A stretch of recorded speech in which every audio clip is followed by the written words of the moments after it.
What's up mga katopek? Welcome back sa aking channel at ito na ang episode 2 ng aking Northern Summer Adventure.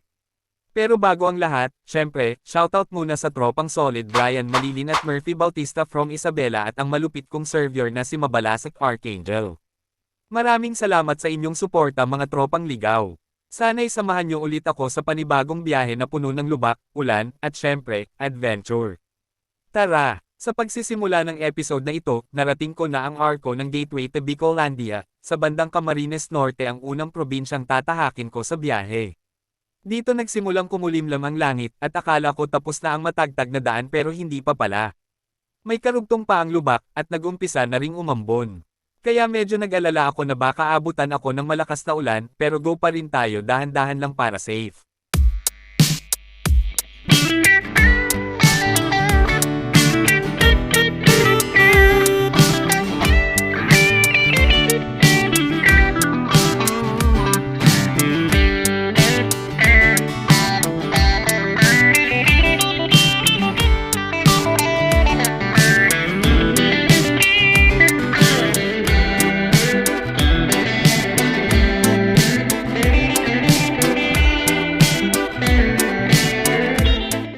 Habang sinusundan ko ang mapa, nakita kong pula-pula ang linya, ibig sabihin, mahabang traffic ito. Maraming truck sa unahan kaya gumilid na lang ako at sumingit, kasi may hinahabol pa akong oras. Pero grabe rin ang daming sira-sira at matubig na kalsada. Mabuti na lang kahit bulky ang motor ko, nakakasingit pa rin ako. Pero ingat pa rin, mga katopek, safety first.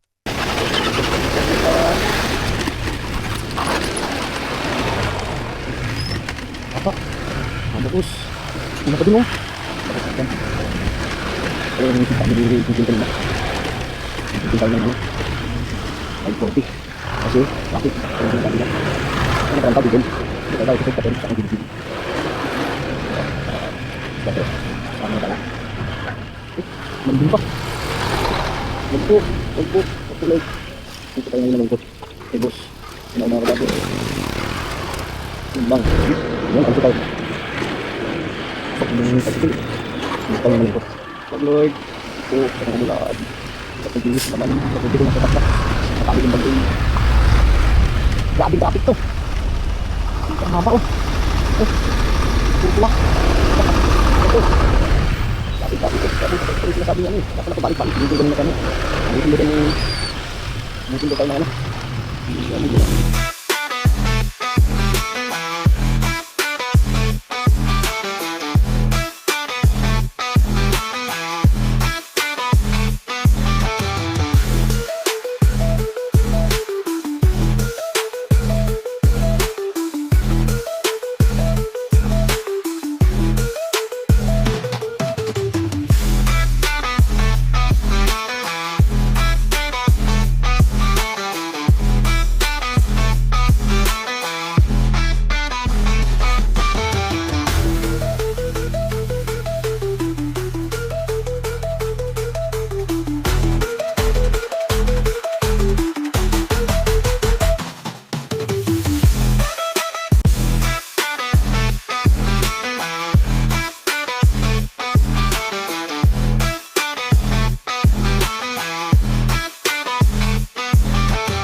Sa wakas, nalampasan ko na rin ang traffic at nakarating na sa probinsya ng Camarines Sur.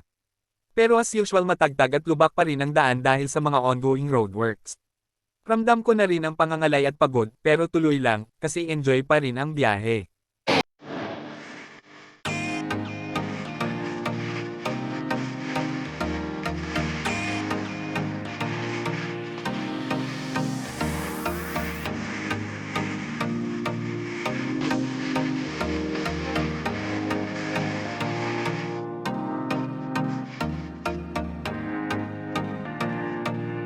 Nag-stopover ako sa bayan ng Ragay para magpagasolina. Second gas ko na to for the day at nagpa-full tank na rin 420 pesos ang binayad ko. Naki-CR na rin ako para diretso na sa daan later. Good news, medyo lumiwanag na ang langit. Nabuhayan ako ng loob na hindi na ako aabutan ng malakas na ulan.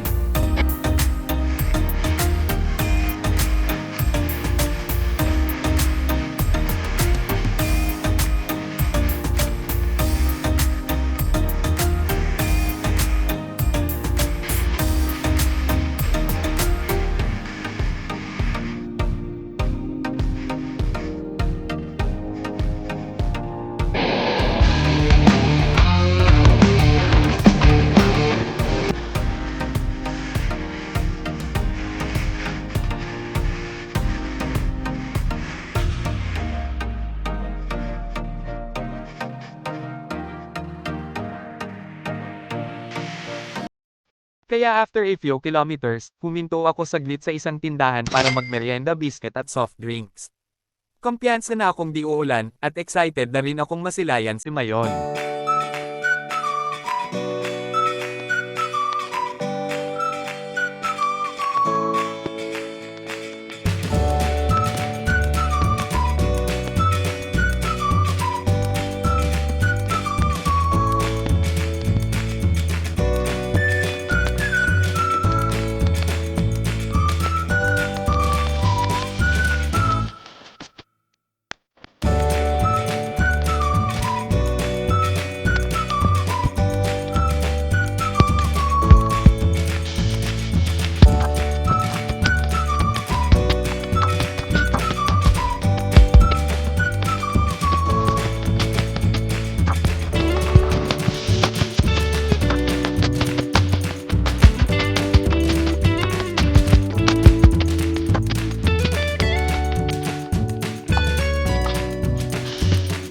Pero pagdating ko sa bayan ng Ginubatan, dito na nagsimula ang kalbaryo.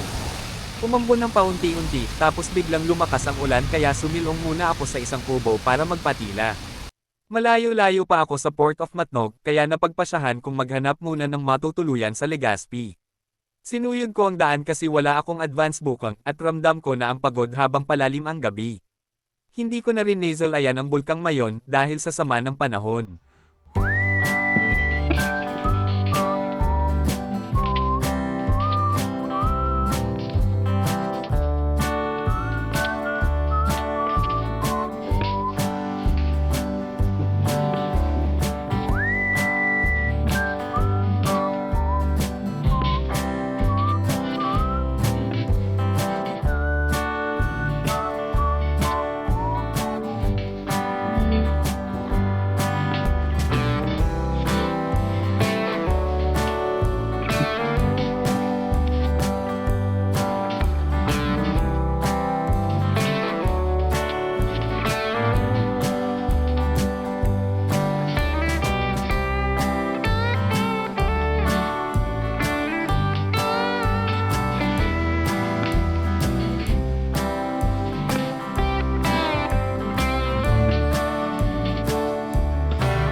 Pero sa wakas, nakahanap ako ng murang matutuluyan, gilid lang ng kalsada, 800 pesos lang, good for 24 hours stay.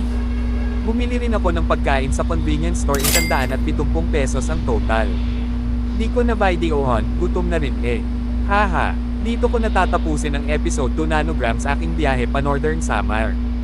Abangan nyo sa episode 3 kung masisilayan ko na ba ang Bulkang Mayon. Malalaman nyo rin kung gaano kaganda ang kalsada sa Sorsogon. At magkano nga ba ang pamasahe sa Roro mula Port of Matnog to Port of Allen? I-share ko rin sa inyo ang buong proseso ng pagsakay ng Roro kapag may dalang motor. Kaya mga katopik, don't forget to like, comment, and subscribe. Hanggang sa muli, ride safe!